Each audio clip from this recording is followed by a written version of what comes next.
Hello friends. तो कैसे हैं आप सब। तो दोस्तों आज है हमारा एनसीईआरटी सीरीज का चैप्टर नंबर 5 जल। हम क्लास 6 की एनसीईआरटी ज्योग्राफी की कंप्लीट कर चुके हैं और हमारी क्लास 7 की एनसीईआरटी चल रही है, जिसका आज है चैप्टर नंबर 5 जल। तो चलिए क्लास की शुरुआत करते हैं। तो क्लास को पूरा देखिएगा क्योंकि सी टेट एनसीईआरटी से लाइन बाय लाइन प्रश्न पूछता है। तो चलिए क्लास की शुरुआत करते हैं।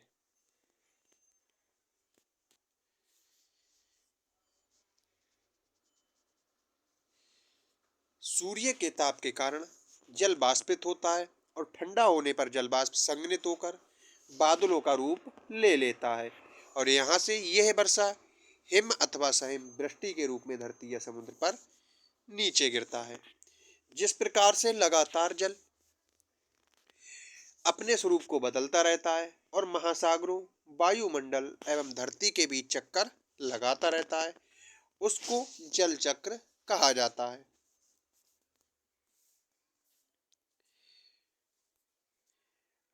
हमारी पृथ्वी थलशाला के समान है, जो जल शताब्दियों पूर्व उपस्थित था और वही आज भी मौजूद है। जिस प्रकार जल का प्रयोग आज हम हरियाणा के खेत में सिंचाई के लिए कर रहे हैं, तो हो सकता है कि वह सैकड़ों वर्ष पहले अमेजन नदी में बहता हो।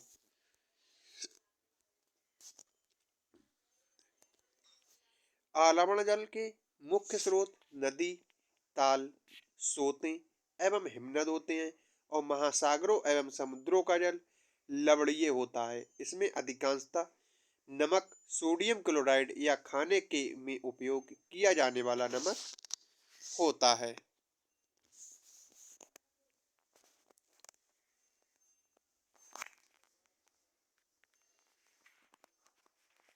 जल का वितरण। हम सभी जानते हैं कि पृथ्वी की सतह का 3/4 भाग जल से ढका हुआ है और यदि धरती पर थल की अपेक्षा जल अधिक है, तो अनेक देशों में जल की कमी का सामना क्यों करना पड़ता है।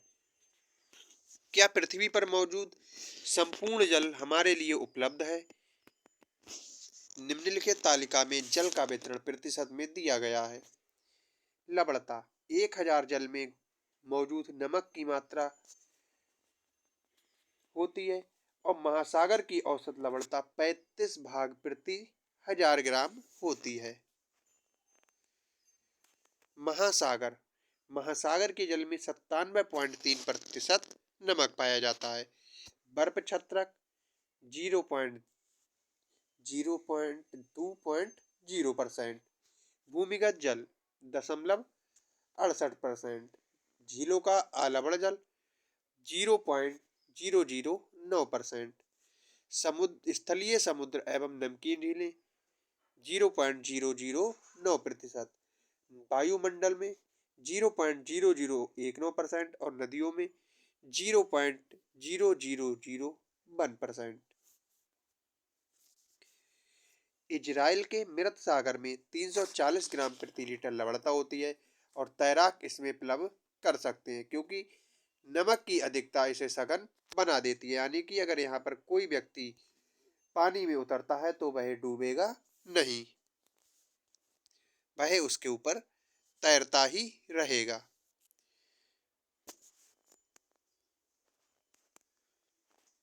जीवन के लिए जल अत्यधिक आवश्यक होता है और प्यासे होने पर केवल जल ही हमारी प्यास बुझा सकता है। ऐसे में आपको क्या ऐसा नहीं लगता कि लापरवाही से जल का उपयोग करने पर हम बहुमूल्य संसाधन को बर्बाद करते हैं।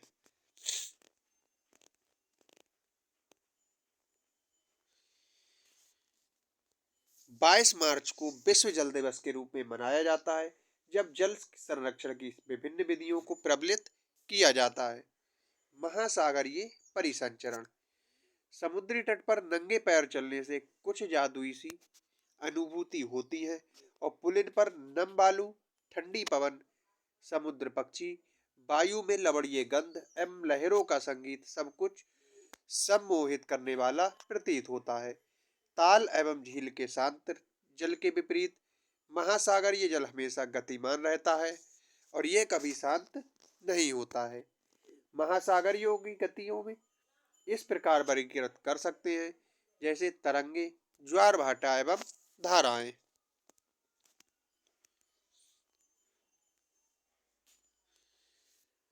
अब बात करते हैं कि तरंगे क्या होती हैं।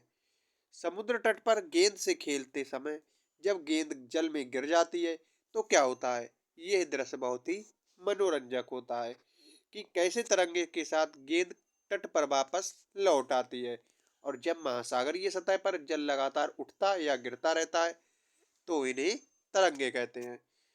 जब समुद्री सतह पर पवन बहती है तब तरंगे उत्पन्न होती हैं और जितनी ही तेज पवन गति से बहती है उतनी ही बड़ी गति से तरंगे बढ़ती जाती हैं।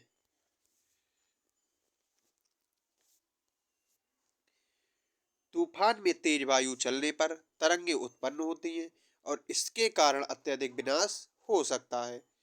भूकंप, ज्वालामुखी उद्गार या जल के नीचे भूस्खलन के कारण महासागरीय जल अत्यधिक विस्थापित हो जाता है और इसके परिणाम स्वरूप 15 मीटर तक की ऊंचाई वाली विशाल ज्वारीय तरंगे उठ सकती हैं, जिन्हें सुनामी कहा जाता है। अब तक का सबसे बड़ा विशाल सुनामी 150 मीटर मापा गया था और ये तरंग 700 किलोमीटर प्रति घंटे से भी अधिक गति से चलती है। 2004 के सुनामी से भारत के तटीय क्षेत्रों में अत्यधिक विनाश हुआ था और सुनामी के बाद अंडमान तथा निकोबार द्वीप समूह में इंदिरा पॉइंट पूरा डूब गया था। सुनामी, जो कि एक जापानी भाषा का शब्द है और जिसका अर्थ होता है पोताशय तरंगे, क्योंकि सुनामी आने पर पोताश्रय नष्ट हो जाते हैं। सुनामी पृथ्वी का तांडव। 26 दिसंबर 2014 को हिंद महासागर में सुनामी तरंगों अथवा पोताश्रय तरंगों के कारण अत्यधिक विनाश हुआ था और ये तरंगे उस भूकंप का परिणाम थी जिसका अधिकेंद्र सुमात्रा की पश्चिमी सीमा पर था। इस भूकंप की तीव्रता रिक्टर पैमाने पर 9.0 मापी गई थी।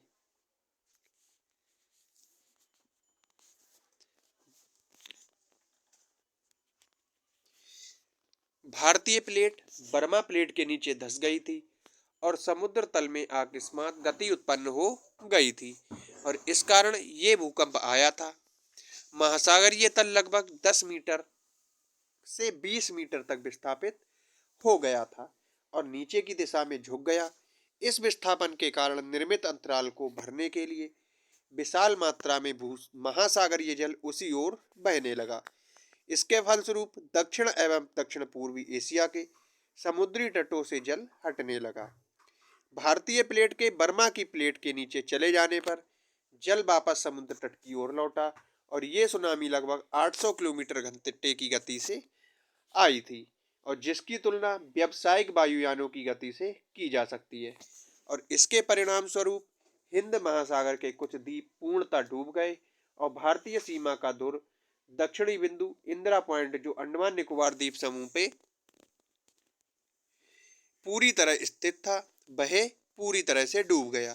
जब सुमात्रा में भूकंप के अधिकेंद्र से तरंगे सुमात्रा की तरफ से अंडमान द्वीप समूह एवं श्रीलंका की ओर बढ़ी तब तरंगों की लंबाई कम हो गई और जल की गहराई भी कम होने के कारण साथ साथ इनकी गति भी 700 से 900 किलोमीटर प्रति घंटे से 70 किलोमीटर प्रति घंटे तक कम हो गई और समुद्र तट से सुनामी तरंगे 3 किलोमीटर तक की गहराई तक गई थी, जिनके फलस्वरूप 10,000 से भी अधिक लोगों की मृत्यु हो गई और 1 लाख से अधिक घर प्रभावित हुए। भारत में आंध्र प्रदेश के तटीय प्रदेश, तमिलनाडु, केरल, पुदुचेरी और अंडमान तथा निकोबार द्वीप समूह सर्वाधिक प्रभावित हुए। यद्यपि पहले से भूकंप का अनुमान लगाना संभव नहीं था, फिर भी बड़ी सुनामी के संकेत 3 घंटे पहले मिल सकते थे। प्रशांत महासागर में प्राथमिक चेतावनी की ऐसी प्रणालियां क्रियाशील हैं, लेकिन हिंद महासागरीय में ये सुविधाएं नहीं है। प्रशांत महासागर की तुलना में हिंद महासागर में सुनामी कभी कभी आती है क्योंकि यहाँ भूकंपीय क्रिया बहुत कम होती हैं। दिसंबर, तमिलनाडु के तट पर सुनामी द्वारा विनाश। दिसंबर 2004 में जिस सुनामी ने दक्षिण एवं दक्षिण पूर्वी एशिया के तटों पर तबाही मचाई, वह पिछले कई सौ वर्षों की सर्वाधिक विनाशकारी सुनामी थी। हिंद महासागर में निरीक्षण आरंभिक चेतावनी की प्रणालियों एवं हिंद महासागर के तटीय निवासियों में जागरूकता की कमी के कारण जीवन एवं संपत्ति की अत्यधिक क्षति हुई। सुनामी आने का प्रथम संकेत ये होता है कि तटीय क्षेत्र में जल से तेजी से कमी आती है और फिर विनाशकारी तरंगे उठने लगती हैं। और जब तट पर ऐसा हुआ था तो लोग ऊंचे स्थानों पर न जाकर उस अचंभे को देखने के लिए तट पर एकत्रित होने लगे। और इसके फलस्वरूप जब सुनामी की विशाल तरंग आई तो बड़ी संख्या में उत्सुक खड़े दर्शकों की मृत्यु हो गई थी। ज्वार भाटा। दिन में 2 बार नियम से महासागरीय जल का उठना एवं गिरना ज्वार भाटा कहलाता है। जब सर्वाधिक ऊंचाई तक उठकर जल तट के बड़े हिस्से को डुबो देता है तब उसे ज्वार कहते हैं। और जब जल अपने निम्नतम स्तर तक आ जाता है एवं तट से पीछे चला जाता है तो उसे भाटा कहते हैं।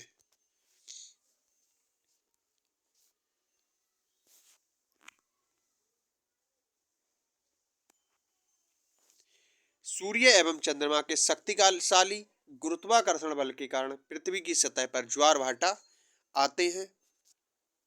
जब सूर्य और पृथ्वी और चंद्रमा एक दूसरे से 90 डिग्री के अंश पर हो, यानी कि सूर्य और पृथ्वी एक दिशा में और चंद्रमा उसके ठीक ऊपर, तब लघु ज्वार आता है।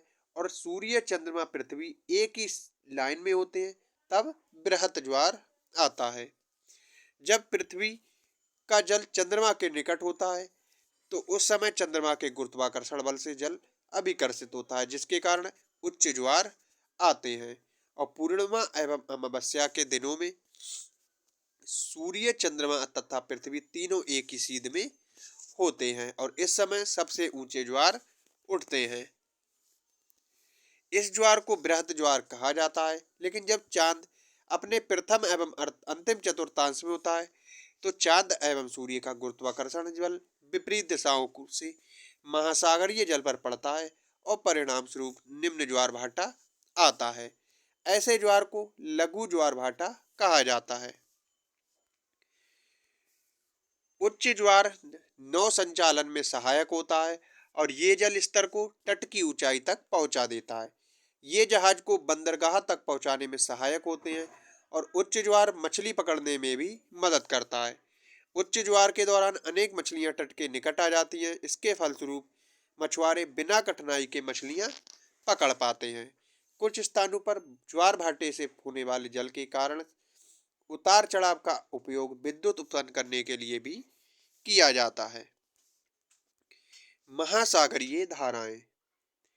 महासागरीय धाराएं निश्चित दिशा में महासागरीय सतह पर नियमित रूप से बहने वाली जल धाराएं होती हैं और महासागरीय धाराएं गर्म या ठंडी हो सकती हैं। सामान्यतया गर्म महासागरीय धाराएं भूमध्य रेखा से के निकट उत्पन्न होती हैं एवं ध्रुवों की ओर प्रवाहित होती हैं। ठंडी धाराएं ध्रुवों एवं उच्च अक्षांशों से उष्णकटिबंधीय या निम्न अक्षांशों की ओर प्रवाहित होती हैं।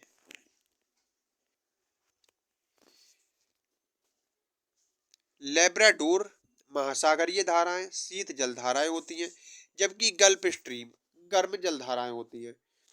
महासागरीय धाराएं किसी क्षेत्र के तापमान को प्रभावित करती हैं और गर्म धाराओं से स्थलीय सतह का तापमान गर्म हो जाता है। जिस स्थान पर गर्म एवं शीत जल धाराएं मिलती हैं वह स्थान विश्व भर में सर्वोत्तम मत्स्ययन क्षेत्र माना जाता है। जापान के आसपास एवं उत्तरी अमेरिका के पूर्वी तट इसके कुछ उदाहरण हैं।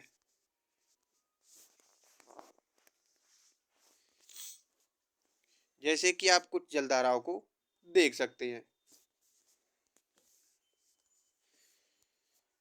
जहां गर्म एवं ठंडी जलधाराएं मिलती हैं वहां कोहरे वाला मौसम बनता है और इसके फलस्वरूप नौ संचालन में बाधा उत्पन्न होती है। तो आई होप आज की क्लास आपको अच्छी लगी होगी। क्लास अच्छी लगी हो तो क्लास को लाइक और चैनल पर नए हैं तो चैनल को सब्सक्राइब जरूर कर लीजिए। मिलते हैं कल अगली क्लास के साथ।